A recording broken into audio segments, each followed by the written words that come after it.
नमस्कार दोस्तों, स्वागत है एक बार फिर से आपका आपके अपने यूट्यूब चैनल एग्जाम व्यू में। तो दोस्तों हम बात कर रहे थे आपका जो जूनियर इंजीनियर सिविल पोस्ट को 765 का जो एग्ज़ाम कंडक्ट हुआ था। तो उस एग्ज़ाम का जो हिमाचल जीके का पोर्शन है दोस्तों, वो हमने सॉल्व कर लिया है। अगर आपने वो वीडियो नहीं देखी है तो मैंने लिंक डिस्क्रिप्शन में दे दिया है, वहाँ से जाके आप उसको चेक कर सकते हैं। तो आज की वीडियो में हम डिस्कस करेंगे दोस्तों इसका जो जीके का पोर्शन है। तो चलिए शुरू करते हैं। पहला क्वेश्चन है आपका, Indus valley civilisation belongs to which age. तो जो आपकी सिंधु घाटी सभ्यता थी दोस्तों, ये किस युग से संबंधित थी? तो लौह युग से संबंधित तो थी नहीं, क्योंकि सिंधु घाटी सभ्यता के जो लोग थे दोस्तों, उनको लोहे का पता नहीं था। तो जो स्टोन जो पाषाण युग था दोस्तों, ये आपका सिंधु घाटी सभ्यता से पहले का युग था। तो इसका सही आंसर होगा आपका ब्रॉन्ज एज, ठीक है, सी। तो अगला क्वेश्चन देखते हैं। Shil Veda is an Upaveda of which of the following. तो जो शिल वेद है, किसका एक उपवेद है? तो इसका सही आंसर दोस्तों आपको हो जाएगा सी, अथर्ववेद, ठीक है। अगला क्वेश्चन देखते हैं। Jainism was founded by. तो जो जैन धर्म था उसके संस्थापक कौन थे? तो दोस्तों जैन धर्म के पहले तीर्थंकर थे आपके ऋषभनाथ, ठीक है। तो इसका जो स्थापना की थी आपकी, वो की थी ऋषभनाथ ने। और कुछ इंपॉर्टेंट चीज़ें हैं दोस्तों, जो जैन धर्म था उसके 23rd तीर्थंकर थे दोस्तों आपके जो पार्श्वनाथ, ठीक है। और जो 24th तीर्थंकर थे दोस्तों, वो थे आपके वर्धमान महावीर, ठीक है। तो इसका तो इस क्वेश्चन का सही आंसर क्या हो जाएगा आपका? ए, ऋषभनाथ। तो अगला क्वेश्चन देखते हैं। The capital of Chola was. तो जो चोल थे दोस्तों, उनकी राजधानी आपकी थी तंजौर में। तो ए इसका सही हो जाएगा। अगला क्वेश्चन देखते हैं। Who wrote Akbarnama. तो अकबरनामा लिखा था दोस्तों आपका किसने? अबुल फजल ने, ठीक है। तो इसका सही आंसर आपको हो जाएगा डी, नन ऑफ दीज। अगला क्वेश्चन देखते हैं। Nadir Shah invaded India in which year. तो नादिर शाह ने इंडिया को जो इन्वेस्ट किया था दोस्तों 1739 AD में, ठीक है। तो डी इसका सही हो जाएगा। अगला क्वेश्चन देखते हैं। इन विच सेशन ऑफ कांग्रेस पूर्ण स्वराज वाज डिक्लेयर्ड। तो कांग्रेस का कौन सा अधिवेशन था जिसमें पूर्ण स्वराज घोषित किया गया था? तो दोस्तों जो आपका 1929 में हुआ था लाहौर अधिवेशन, तो उसमें पूर्ण स्वराज की घोषणा की गई थी। तो ए इसका सही हो जाएगा। अगला क्वेश्चन देखते हैं। Gandhi ji attended which round table conference in England in 31। तो दोस्तों जो आपके राउंड टेबल कॉन्फ्रेंस से तीन हुए थे। एक हुआ था 1930 में, एक हुआ था 1931 में, और एक हुआ था 1932 में। तो एक इम्पॉर्टेंट क्वेश्चन आता है दोस्तों, जो ये तीनों गोल मेज सम्मेलन जो अटेंड करने वाले एकमात्र भारतीय कौन थे? तो वो थे B.R. अम्बेडकर जी, ठीक है। और दोस्तों जो आपके गांधी जी थे, उन्होंने अटेंड किया था आपका सेकंड राउंड टेबल कॉन्फ्रेंस, ठीक है। तो इसका बी सही हो जाएगा। तो अगला क्वेश्चन देखते हैं। Which is the coldest planet. तो कोल्डेस्ट प्लानट जो होगा आपका, जो सन से सबसे ज़्यादा दूर होगा, सबसे ज़्यादा दूर है आपका नेपच्यून। तो सबसे ज़्यादा ठंडा होगा आपका नेपच्यून, ठीक है। तो अगला क्वेश्चन देखते हैं। What is the approximate percentage of CO2 in the atmosphere. तो जो हमारा वातावरण है उसमें कार्बन डाइऑक्साइड का कितना परसेंटेज है? तो दोस्तों सबसे मेजर जो परसेंटेज है वो है आपका नाइट्रोजन 78%। उसके बाद आपका अप्रॉक्सीमेट 28% है आपका ऑक्सीजन, ठीक है। तो जो CO2 है दोस्तों, वो है आपका 0.03%। तो ए इसका सही हो जाएगा। अगला क्वेश्चन देखते हैं। In North America cyclone is called. तो जो आपका नॉर्थ अमेरिका है उसमें जो चक्रवात होते हैं उसको क्या बोला जाता है? तो काफ़ी इंपॉर्टेंट है। तो इनको बोला जाता है हरिकेन्स। तो इसमें कुछ इंपॉर्टेंट दिया दोस्तों, जैसे आपके टाइफून। तो आपको याद रखना है दोस्तों, जो आपका चाइना, जापान और फिलीपींस है, यहाँ पे चक्रवात को बोला जाता है टाइफून। और जो विली विली है दोस्तों, जो ऑस्ट्रेलिया है आपका, वहाँ बोला जाता है चक्रवात को विली विली, ठीक है। तो अगला क्वेश्चन देखते हैं। The boundary line between USA and Canada is. तो जो आपके कनाडा और USA के बीच जो बाउंड्री लाइन है दोस्तों, उसको बोलते हैं 49 डिग्री पैरल, ठीक है। तो इसका सही आंसर क्या हो जाएगा आपका? सी। तो इसमें कुछ इंपॉर्टेंट दिया है दोस्तों, जैसे 24 लाइन, जो 24 पैरल लाइन, तो ये है दोस्तों इंडिया और पाकिस्तान के बीच में, ठीक है। तो अगला आपका इंपॉर्टेंट है दोस्तों इसमें 38 डिग्री पैरल लाइन, ठीक है। तो 38 डिग्री पैरल लाइन है आपकी, जो नॉर्थ कोरिया और साउथ कोरिया के बीच में है, ठीक है। तो वो और एक इम्पॉर्टेंट दोस्तों और है आपकी मैजिनोट लाइन। तो जो मैजिनेट लाइन है दोस्तों, ये आपकी फ्रांस और जर्मनी के बीच में है। तो दो और इम्पॉर्टेंट लाइन्स है दोस्तों जो पूछी जाती है। एक है आपकी हिडन्सबर्ग लाइन, एक है आपकी ऑर्डर नीज लाइन, ठीक है, ऑर्डर नीज लाइन। तो ये दोनों जो लाइंस हैं दोस्तों, ये हैं आपकी जर्मनी और पोलैंड के बीच में। तो ये सारी चीज़ें आपको याद रखनी है, ठीक है। तो अगला क्वेश्चन देखते हैं, the highest peak in Ladakh ranges. तो जो लद्दाख है दोस्तों, उसकी सबसे हाईएस्ट जो पीक है वो है आपकी माउंट राकापोशी, ठीक है। तो ए इसका सही हो जाएगा। तो कुछ और इम्पोर्टेंट दिया है दोस्तों, जैसे गुरु शिखर। तो जो आपका अरावली पर्वतमाला है उसकी सबसे ऊंची चोटी है गुरु शिखर। जो अन्नामुडाई दोस्तों है, ये है साउथ की सबसे ऊंची चोटी, ठीक है। और जो सारामती है दोस्तों, ये आपकी नागालैंड की सबसे ऊंची चोटी, ठीक है। ये तीनों चीज़ें इंपॉर्टेंट है, तो आपको याद रखनी है। तो अगला क्वेश्चन देखते हैं, Tarapur nuclear power station is located in which state. तो दोस्तों काफ़ी इंपॉर्टेंट है तारापुर न्यूक्लियर पावर स्टेशन। क्यों इंपॉर्टेंट है?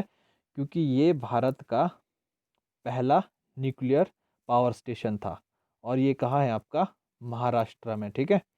तो इसका डी सही हो जाएगा। तो अगला क्वेश्चन देखते हैं।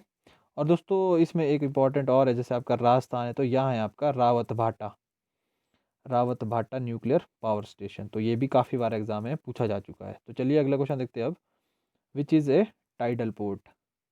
तो टाइडल पोर्ट का मतलब होता है दोस्तों जहाँ पे आपका जो ज्वार भाटा आता है, ठीक है, जो टाइड्स आते हैं। तो जो आपका कांडला है दोस्तों गुजरात में, इसको बोला जाता है टाइडल पोर्ट, ठीक है। तो अगला क्वेश्चन देखते हैं, which schedule of Indian constitution deal with anti defection law. तो जो आपका दल बदल कानून है दोस्तों, इससे आपके संविधान की कौन सी अनुसूची संबंधित है। तो इसको पढ़ने से पहले दोस्तों मैं आपको बता दूं, जो हमारा संविधान है उसमें 52वां संवैधानिक संशोधन हुआ था आपका 1985 में, ठीक है। तो ये काफ़ी इंपॉर्टेंट डेट है, और ये संशोधन भी काफ़ी इंपॉर्टेंट है। और ये संशोधन क्यों हुआ था आपका, ये हुआ था दल बदल विरोधी कानून बनाने के लिए, ठीक है। और उस टाइम जो हमारा जो दल बदल से रिलेटिव अनुसूची बनाई गई थी वो थी आपकी 10वीं अनुसूची। तो इसका सी सही हो जाएगा, ठीक है।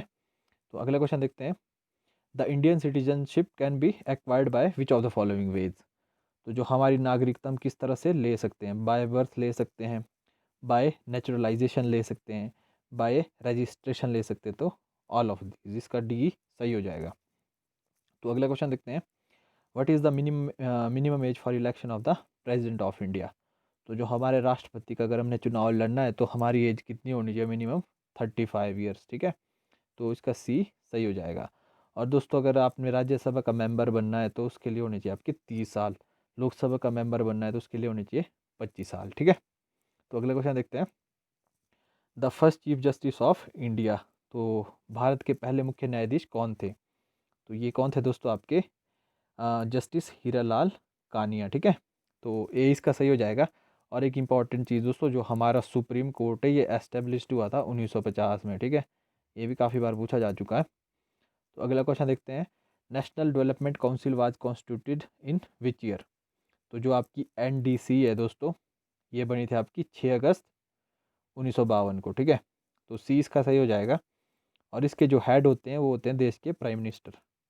और इसका काम क्या होता था, इसका काम होता था जो आपके 5 ईयर प्लान्स बनते थे उसको अप्रूव करने की सबसे हाईएस्ट बॉडी बोलते थे आप नेशनल डेवलपमेंट काउंसिल को, ठीक है। तो अगला क्वेश्चन देखते हैं, रेड रेवोल्यूशन डील्स विद। तो जो आपकी जो लाल क्रांति है ये किससे संबंधित है। तो ये संबंधित है आपके टोमेटो प्रोडक्शन से, टमाटर उत्पादन। तो ए इसका सही हो जाएगा। अगला क्वेश्चन देखते हैं, which mirror is used as shaving mirror. तो शेविंग मिरर के लिए यूज़ किया जाता है आपका कॉनकेव लेंस, अवतल लेंस। तो बी सही हो जाएगा इसका। तो अगला क्वेश्चन देखते हैं, blue colour of sky is due to which of the following. तो आपको आकाश नल जो नीला क्यों दिखता है, ये दिखता है आपका स्कैटरिंग ऑफ लाइट के कारण, ठीक है। तो बी सही हो जाएगा। अगला क्वेश्चन देखते हैं, baking soda is chemically called as. तो बेकिंग सोडा को बोलते हैं दोस्तों आपका सोडियम बाइकार्बोनेट, ठीक है। तो अगला क्वेश्चन देखते हैं, तो अगला रीजनिंग का क्वेश्चन है दोस्तों। तो मैं आपको इसका आंसर बताऊंगा, आपने सॉल्व खुद करना है, क्योंकि अगर मैं सॉल्व करने से आपको कोई फ़ायदा नहीं है दोस्तों, आपको फ़ायदा है अगर आप इसको देख के खुद सॉल्व करते हैं, ठीक है।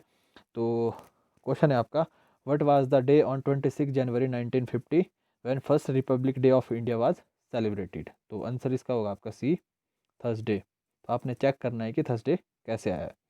तो अगला क्वेश्चन देखते हैं, pointing towards a boy Veena said he is the son of only son of my grandfather. How is that boy related to Veena. वो इसका सही आंसर होगा दोस्तों आपका बी, ब्रदर। ठीक है, तो अगला क्वेश्चन देखते हैं। तो अगला करंट अफेयर का क्वेश्चन है दोस्तों, what is the official name of the virus outbreak from China as per World Health Organisation. तो काफ़ी इजी क्वेश्चन है दोस्तों ये आपका, कोविड-19। अगला क्वेश्चन है आपका, पहले safety is an internet safety campaign which major technical जो कंपनी। ठीक है, तो इसका सही आंसर आपका होगा सी, गूगल। तो अगला क्वेश्चन है आपका, Ajay warrior was the joint military exercise conducted recently between India and which country. तो इन फ्यूचर के लिए दोस्तों आपका ये क्वेश्चन काफ़ी इंपॉर्टेंट है कि जो मिलिट्री एक्सरसाइज अजय वॉरियर ये किस किस के बीच होती हैं, ये होती हैं इंडिया और यूनाइटेड किंगडम के बीच में। ठीक है, तो इसका बी सही हो जाएगा। तो अगला क्वेश्चन देखते हैं, meaning of the idiom to talk through one's hat. तो इसका मतलब होता है दोस्तों टू टॉक नॉनसेंस। तो बी इसका सही हो जाएगा। अगला क्वेश्चन देखते हैं, एंटोनिम ऑफ रैप इज। तो जो रैप है दोस्तों इसका जो एंटोनिम होता है ये होता है डिस्टॉर्ट। ठीक है, तो बी इसका सही हो जाएगा।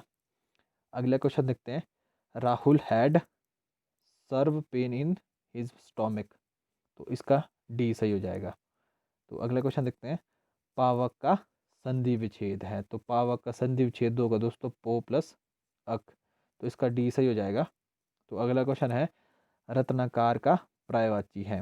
तो रत्नाकार का पर्यायवाची होता है दोस्तों जलधि, ए। तो मैं आपको एक ट्रिक बताता हूँ दोस्तों, एक होता है आपका जलज, ठीक है, एक होता है आपका जलद और एक होता है आपका जलधि। ठीक है, तो दोनों में पहले जल जल जल जल लग रहा है। ठीक है, तो जलज, अगर आप पीछे अगर दोस्तों किसी भी वर्ड के पीछे जौ लगेगा तो वो सारे पर्यायवाची शब्द होंगे आपके कमल के। ठीक है, जौ। अगर किसी भी वर्ड के पीछे द लगेगा तो वो सारे पर्यायवाची होंगे आपके किसके, जो आपका बादल है। ठीक है, और अगर किसी में धी लगेगा तो वो सारे पर्यायवाची होंगे आपके समुद्र के। ठीक है, तो ये एक ट्रिक थी। तो अगला क्वेश्चन देखते हैं, लास्ट क्वेश्चन, घास काटना मुहावरे का क्या अर्थ है। तो दोस्तों इसका अर्थ होता है आपका निकम्मा काम करना। ठीक है, तो सी इसका सही हो जाएगा। तो दोस्तों ये थी आज की वीडियो। अगर आपको वीडियो थोड़ी सी भी हेल्पफुल लगे तो एक छोटा सा लाइक और चैनल को सब्सक्राइब जरूर करें। मिलते हैं अगली वीडियो में, तब तक बाय बाय, टेक केयर।